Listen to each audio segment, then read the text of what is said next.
नमस्कार, आप देख रहे हैं ब्राइट न्यूज और नजर डालते हैं इस वक्त की खबर पर। शिक्षा मंत्री रोहित ठाकुर ने कहा कि प्रदेश सरकार शिक्षा व्यवस्था को सुदृढ़ और आधुनिक बनाने के लिए प्रतिबद्ध है। उन्होंने बताया कि विभाग में सुधारों की प्रक्रिया निरंतर जारी और सभी निर्णय विद्यार्थियों के हित को ध्यान में रखकर लिए जा रहे हैं। उन्होंने कहा कि संसाधनों का समुचित उपयोग, शिक्षकों की संतुलित तैनाती और स्कूलों में बुनियादी सुविधाओं का सुदृढ़ीकरण सरकार की प्राथमिकताओं में शामिल है। रोहित ठाकुर ने स्पष्ट किया कि शिक्षा क्षेत्र में गुणवत्ता सुधार के लिए आवश्यक कदम आगे भी चरणबद्ध तरीके से उठाए जाते रहेंगे। 2022 के उपरांत जब हिमाचल प्रदेश की जनता जनार्दन के आशीर्वाद से कांग्रेस पार्टी की सरकार बनी,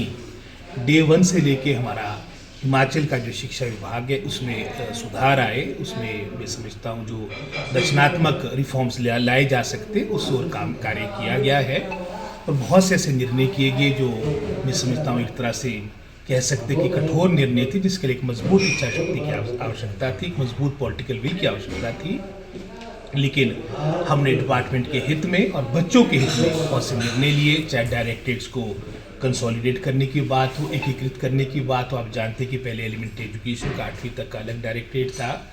और उससे ऊपर 12th तक का आपका अलग डायरेक्टरेट था और वर्तमान में आज का प्री प्राइमरी से लेकर आपके क्लास 12th तक एक डायरेक्टरेट बन चुका है, ताकि मैं समझता हूँ एक अच्छा समन्वय डिपार्टमेंट के अंदर हो और धरातल पे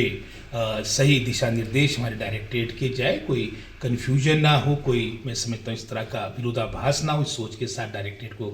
क्लब किया गया। इसी तरह से जो हज़ारों की संख्या में मैं समझता हूँ हमारे पद रिक्त थे, हालांकि भी एक फैक्ट ऑफ द मैटर है, जो हमारी सैंक्शन पोस्टें हैं वे उस दौर की सैंक्शन पोस्टें हैं जब आपकी लगभग 90 से 95% के आसपास जो हमारे बच्चे थे प्रदेश के वो सरकारी स्कूलों में पढ़ते थे। उदाहरण के तौर पे अगर 2002-2003 की बात करेंगे, आज से कोई 22-23 साल पूर्व की अगर आप बात करेंगे, उस वक्त लगभग कोई 9,71,000 के आसपास बच्चे आपके फर्स्ट से लेके 8th तक